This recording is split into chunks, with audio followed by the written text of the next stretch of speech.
ओशो का ये विचार, ध्यान करो लेकिन ये मत सोचो कि तुम कुछ विशेष बना रहे हो या कर रहे हो, एक महत्वपूर्ण ध्यान प्रक्रिया और उससे जुड़ी मानसिकता को दर्शाता है। ओशो के अनुसार ध्यान एक स्वाभाविक प्रक्रिया है जिसे हम अपनी आंतरिक शांति और स्वाभाविक अस्तित्व को जानने के लिए अपनाते हैं। ध्यान का उद्देश्य आत्मज्ञान और जागरूकता की प्राप्ति है, लेकिन इसमें अहंकार या विशेषता का भाव नहीं होना चाहिए। नंबर 1, ध्यान क्या है? ओशो के अनुसार ध्यान किसी धार्मिक प्रक्रिया या विधि नहीं है, बल्कि ये एक आंतरिक जागरूकता की स्थिति है। ये उस मौलिक सत्य को जानने का साधन है जो हमारे भीतर विद्यमान है। ध्यान का मतलब है मन को शांत करना और विचारों की चंचलता से मुक्त होना। जब हम ध्यान में होते हैं तो हम वर्तमान क्षण में होते हैं, और यही ध्यान की वास्तविकता है। नंबर 2, ध्यान में विशेष होने का भाव न रखें। ओशो ये स्पष्ट करते हैं कि ध्यान करते समय विशेष होने का अहंकार नहीं होना चाहिए। यह विचार कि हम कुछ खास कर रहे हैं या कुछ विशेष बन रहे हैं, ध्यान की प्रक्रिया को बाधित करता है। ध्यान एक साधन है जो हमें हमारी सामान्यता में लौटा देता है, हमें अहंकार से मुक्त करता है। यदि हम ध्यान को किसी उपलब्धि या गौरव का माध्यम समझने लगते हैं, तो हम ध्यान का असली अर्थ खो देते हैं। ध्यान का मतलब ये नहीं है कि आप कुछ अलग या विशेष बन रहे हैं। इसका मतलब है कि आप अपनी वास्तविकता, अपनी मौलिकता को पहचान रहे हैं। ध्यान का उद्देश्य अपने भीतर के सत्य और शांति को अनुभव करना है, न कि खुद को दूसरों से अलग या विशिष्ट समझना। नंबर 3, ध्यान में अहंकार का खतरा। जब व्यक्ति ध्यान करना शुरू करता है तो कई बार उसे ऐसा महसूस हो सकता है कि वह कुछ असाधारण कर रहा है। यह अहंकार का जन्म हो सकता है जो व्यक्ति को अपने मार्ग से भटका सकता है। ओशो कहते हैं कि ध्यान में अहंकार का कोई स्थान नहीं होना चाहिए, क्योंकि अहंकार आत्मज्ञान की दिशा में सबसे बड़ी बाधा है। ध्यान में प्रवेश करने के लिए सबसे महत्वपूर्ण बात यह है कि हम अपने अहंकार को छोड़ें और पूरी तरह से समर्पित हों। ध्यान का उद्देश्य हमें अपनी वास्तविकता से जोड़ना है, और जब हम अहंकार से मुक्त होते हैं तभी हम उस गहराई में प्रवेश कर सकते हैं जहां आत्म साक्षात्कार संभव है।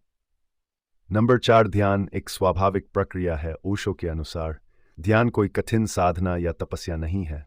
ये एक स्वाभाविक प्रक्रिया है जिसमें हम स्वयं को, अपने अस्तित्व को जानने का प्रयास करते हैं।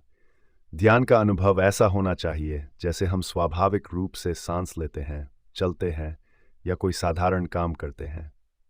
ध्यान को विशेष प्रयास की तरह नहीं करना चाहिए, बल्कि यह जीवन का हिस्सा होना चाहिए। ध्यान में प्रवेश करने के लिए विशेष मानसिकता या कौशल की आवश्यकता नहीं होती। ये केवल वर्तमान में जीने और अपनी आंतरिकता से जुड़ने की एक प्रक्रिया है। ओशो ने कहा कि ध्यान तब होता है जब आप सहजता से, बिना किसी मानसिक तनाव या प्रयत्न के, अपने भीतर झांकते हैं।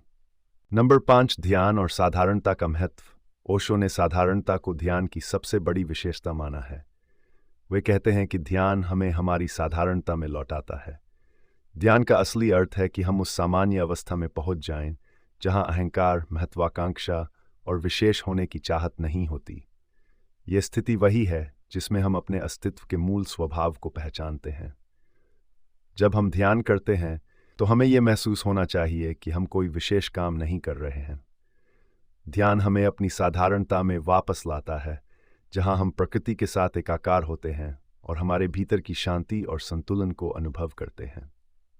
नंबर 6, ध्यान का उद्देश्य आत्मज्ञान है। ओशो के अनुसार ध्यान का अंतिम उद्देश्य आत्मज्ञान या आत्म साक्षात्कार है। ध्यान हमें हमारे भीतर छिपी सच्चाई से जोड़ता है और हमें अपनी आंतरिक दुनिया का अनुभव कराता है।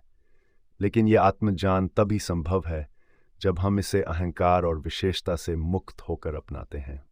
ध्यान में विशेष होने का भाव नहीं होना चाहिए, क्योंकि यह हमें हमारे वास्तविक उद्देश्य से दूर ले जाता है। ध्यान हमें यह सिखाता है कि हम पहले से ही पूर्ण और संपूर्ण हैं। हमें बाहरी दुनिया में विशेष बनने की आवश्यकता नहीं है, बल्कि हमें अपनी आंतरिक दुनिया में जाकर अपनी पूर्णता का अनुभव करना है।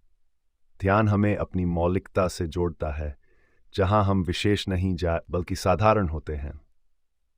नंबर 7, ध्यान को सहजता से अपनाएं। ओशो के विचार में ध्यान कोई बोझिल या कठिन प्रक्रिया नहीं होनी चाहिए।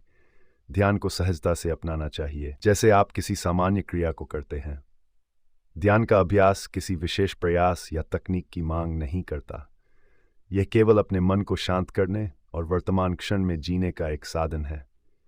ओशो ने यह स्पष्ट किया कि ध्यान कोई धार्मिक अनुष्ठान या तपस्या नहीं है। इसे सहजता से किया जाना चाहिए, क्योंकि ध्यान जीवन का स्वाभाविक हिस्सा है। जब हम ध्यान को सहजता से अपनाते हैं तो यह हमारी आंतरिक शांति और संतुलन का साधन बनता है। नंबर 8, ध्यान और आत्म साक्षात्कार का संबंध। ओशो ने कहा कि ध्यान आत्म साक्षात्कार की ओर ले जाता है, लेकिन इसमें अहंकार की कोई जगह नहीं होनी चाहिए। जब हम ध्यान करते हैं तो हमें अपनी आत्मा की गहराइयों में जाना होता है, जहां हम अपनी असली पहचान को जान सकते हैं। लेकिन यदि हम इसे किसी विशेष उपलब्धि या सफलता की तरह मानते हैं तो हम ध्यान के असली उद्देश्य से भटक जाते हैं। आत्म साक्षात्कार तभी संभव है जब हम ध्यान को बिना किसी विशेषता या अहंकार के अपनाते हैं। ध्यान का वास्तविक उद्देश्य हमें हमारे आंतरिक सत्य और शांति से जोड़ना है, और इसे हम तभी प्राप्त कर सकते हैं जब हम इसे पूरी सहजता और साधारणता के साथ करते हैं। नंबर 9, ध्यान की वास्तविकता। ध्यान की वास्तविकता यही है कि यह हमें हमारे असली स्वभाव से जोड़ता है। यह कोई मानसिक या बौद्धिक प्रक्रिया नहीं है, बल्कि यह हमारे आंतरिक अस्तित्व का अनुभव है। ओशो ने ध्यान को जीवन की सबसे स्वाभाविक और सरल प्रक्रिया माना है, जिसमें कोई विशेषता नहीं होती। ध्यान की प्रक्रिया हमें हमारे वास्तविक स्वरूप से अवगत कराती है। यह हमें अहंकार, तनाव और मानसिक उलझनों से मुक्त कर हमें हमारी साधारणता में लौटा देती है। ध्यान हमें सिखाता है कि जीवन में विशेष बनने की आवश्यकता नहीं है, बल्कि हमें अपनी साधारणता में संतुष्टि प्राप्त करनी चाहिए। ओशो का यह विचार, ध्यान करो लेकिन यह मत सोचो कि तुम कुछ विशेष बना रहे हो या कर रहे हो, हमें ध्यान के सही अर्थ और उद्देश्य की ओर ले जाता है।